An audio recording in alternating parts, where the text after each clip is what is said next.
Giancarlo Stanton had 30 minutes. The date was June 19th, 2017, and he was bringing up the two-hole for the Marlins against the visiting Washington Nationals. The game was set to start at 7:10 p.m. sharp, and if the fourth-place Fish were going to stand any chance of beating the division-leading Nats, they were going to need their star right fielder ready to go. Under a closed Marlins Park roof, he set to work. Most people watching probably didn't notice the deviation that was occurring in the All-Stars routine, but in this half hour, Giancarlo Stanton was about to redefine himself as a hitter. This is the story of a slugger, a stance, and how one small change has led to years' worth of accomplishments. The Florida Marlins entered the league in 1993 as part of the MLB expansion that would also see the Colorado Rockies begin their equally successful existence. Actually, I might be selling the Marlins a bit short here. Across the late 90s and early 2000s, Florida made a pair of playoff appearances, winning the World Series in each of them. Both rosters combined up-and-coming stars with MLB vets. Both saw them overcome seemingly impossible odds after barely squeaking into the postseason as the wildcard team. And both ended up trading away major players in off-season fire sales, leaving the remnants struggling to keep their heads above water, so to speak. Following their 1997 win, owner Wayne Huizenga, who, as the CEO of Blockbuster, surely knew a thing or two about keeping an organization relevant and competitive, completely dismantled the championship club. Despite having just won the World Series, Huizenga cited financial losses as the reason why he just had to trade away fan favorites like Moises Alou and Kevin Brown. By May of 1998, they had dealt Charles Johnson, Bobby Bonilla, and Gary Sheffield as well. They did end up gaining future Hall of Famer Mike Piazza as part of this process, but shipped him off to New York a week later for notable not Hall of Famer Preston Wilson. 5 years later, Marlins fans experienced what can only be described as a case of whiplash-induced déjà vu, as they completed a stunning defeat of the mighty New York Yankees in the '03 World Series, only to turn around and send their top stars packing in short order. They started by moving slugger Derek Lee to the Cubs in a cost-cutting move, continued with the off-season departure of catcher Ivan Rodriguez, and concluded by letting Todd Jones, A.J. Burnett, and Jeff Conine, Mr. Marlin himself, walk following the '05 season. The club explained this fire sale by their failure to secure a new stadium deal, calling the series of moves a, quote, market correction. 20-game winner Dontrelle Willis, meanwhile, would also be traded, accompanying Miguel Cabrera in a 2007 deal that sent the pair to Detroit. By 2010, their 17th year of existence, the Florida Marlins' most valuable player in terms of career WAR was shortstop Hanley Ramirez, who had accumulated 23 wins above replacement over 4 full seasons with the club. It had been a difficult few years for the Fish, made even tougher by ownership's apparent refusal to let a good thing be. But following a second-place finish in 2009, fans were, against all reason, once again allowing themselves to feel a twinge of hope about the future. This hope was further justified with the emergence of a certain top prospect in the Florida farm system. He was 20 years old, and though most people at the time knew him as Mike, he, much like the Florida Marlins, would soon come to be known by a different name. But before we get to that, I've got to tell you about Upside. Whether we're talking sports, dining, or even just filling up at the pump, it's no secret that things have gotten more expensive nowadays. That's why it's more important than ever to try and save whenever and wherever you can. That's also why Upside has stepped up to help you save money with cashback at all of those places. No matter what kind of business you're at, all it takes to claim an offer is checking in on the app, then paying as usual with a credit or debit card. Do that, and it'll be like getting paid to shop at your favorite stores. Compared to other rewards programs, Upside is able to get you 3 times more cash back, helping its users earn more than $1 million every week. I've used it at some of my favorite restaurants, and really, who doesn't like saving money on good food? It's super easy too. All you've got to do to get started is download the free Upside app from the App Store or Google Play. Once you've done that, just use my promo code HISTORIAN to get $5 or more cash back on your first purchase of $10 or more. That's code HISTORIAN to get $5 or more cash back on your first purchase of $10 or more. It's really a no-brainer, so get started saving with Upside today. On June 6, 2010, the then Florida Marlins announced that they would be calling up top prospect Mike Stanton to the big leagues. It had been a highly anticipated move. Stanton had spent the previous 2 seasons tearing up the minor leagues. He'd represented the Marlins in the 2009 All-Star Futures game, and Baseball America had named him the #1 prospect in the club's farm system. After one series in May of 2010, Mississippi Braves manager Phil Wellman said the 6'6" Stanton looked like a 15-year-old playing on an 8-year-old's Little League team.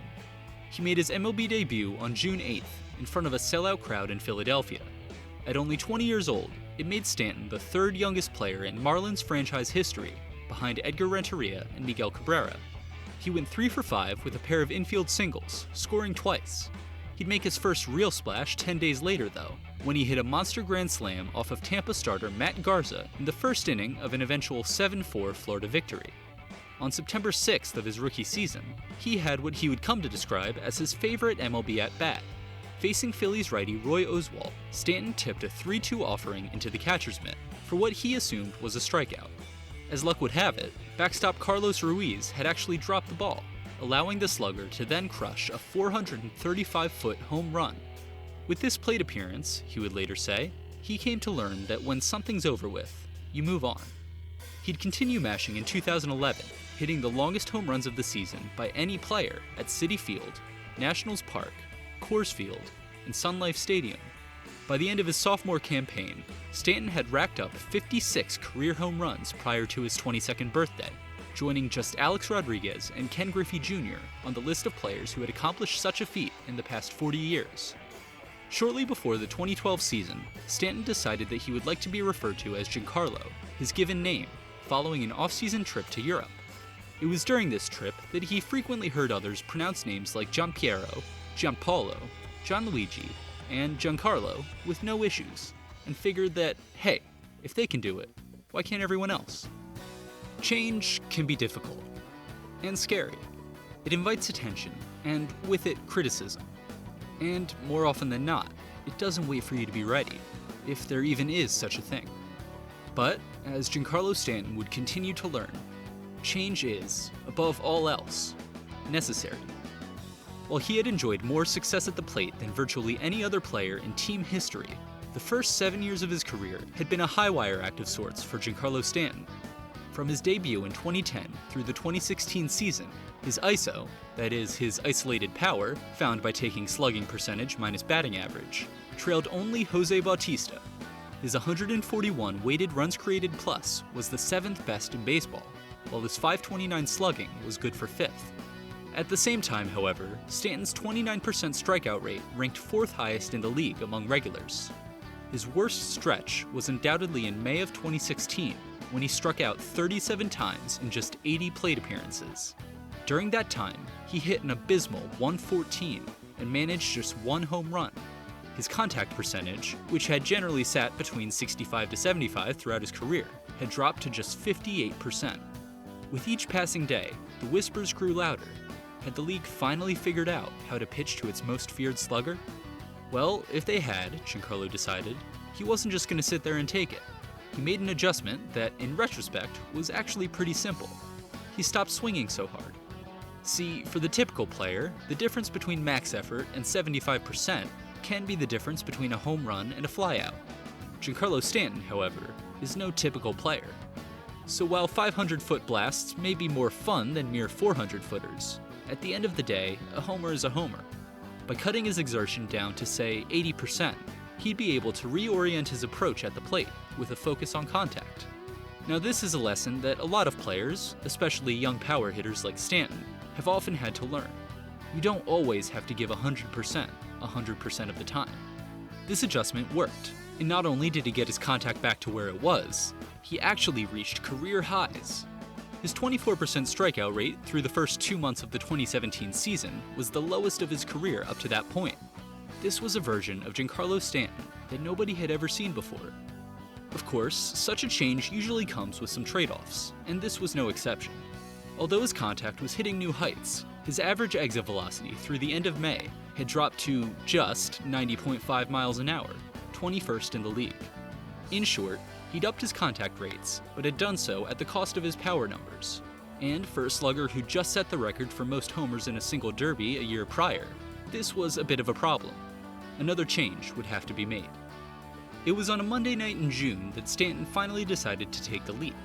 he had gone 1 for 14 over the previous series in Atlanta and was sitting on just 3 home runs in the month of June. The Marlins, meanwhile, were stuck in 4th place in the NL East at 30 and 37. They were 11 games back of the first place Nationals and 12.5 games out of a wildcard spot. Giancarlo had spent the previous few days studying film, trying to identify areas of his swing where there might be room for improvement. And by this point, he was finally ready to put his theory to work. In a batting practice session that lasted less than an hour, Stanton messed around with a few different approaches, and eventually settled into one with a more closed-off stance. It was an attempt, he would later say, to help him be more direct to the ball. See, Giancarlo Stanton's Achilles heel, so to speak, was his front shoulder. When the 6'6", 240-pound slugger would bat, he'd oftentimes end up over-swinging, pulling his front shoulder out too soon. As a result, he'd also pull the barrel of his bat out of the hitting zone as well, leading to weak contact and strikeouts. Furthermore, in peeling out prematurely, he left himself highly vulnerable to the low and away slider. In closing off his stance, Stanton was making a subtle yet effective change, one which would allow him to stay in on the ball longer. But, of course, this was all theoretical. The real question was how this would play out in an in-game situation. Let's take a look. Stanton right center field. That ball is gone! And this game is... Well, that seems to answer that. In his first 10 games following the change, Stanton hit 4 home runs with an OPS of .953. As the summer carried on, though, his performance went from great to something else entirely. He hit 12 dingers in the month of July, bringing his season total up to 33.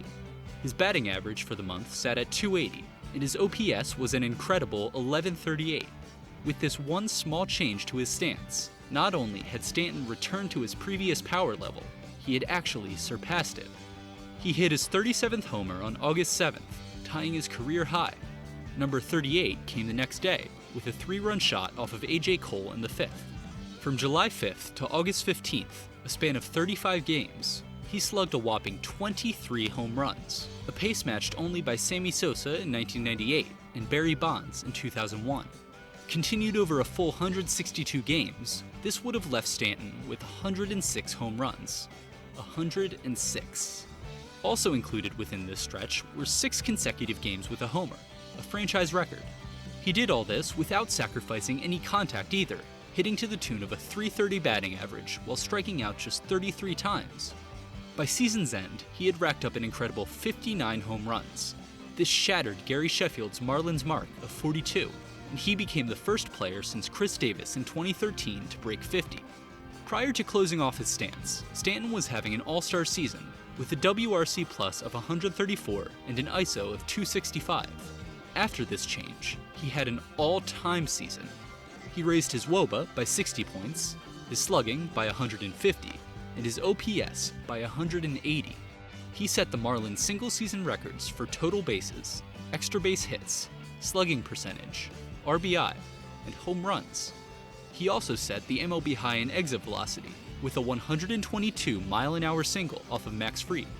With a small change, one which ultimately amounted to a matter of inches, Giancarlo Stanton had turned in the greatest individual season in Marlins history. Giancarlo Stanton was voted the National League MVP on November 16th, narrowly edging out Joey Votto for the award. Following the 2017 season, his 8th with the club, Stanton held the franchise records for career home runs, runs batted in, slugging percentage, and total bases. And with a roster that also featured Marcell Ozuna, JT Realmuto, D. Strange Gordon, and Christian Yelich, the Marlins had a solid core with which to construct a potential playoff team moving forward. You can probably guess where I'm going with this. Less than a month after becoming the first player in team history to win the MVP, Giancarlo Stanton was shipped off to New York for second baseman Starlin Castro and a pair of prospects. In the Grand Marlins tradition, this move was largely an attempt to offset the $325 million contract he had signed with them just 3 years earlier. See, while Giancarlo had spent his career identifying areas for improvement and making the necessary changes, the same apparently couldn't be said for the team that had employed him his entire professional career. Which raises the question, if he could do it, why couldn't they? I'll let you decide.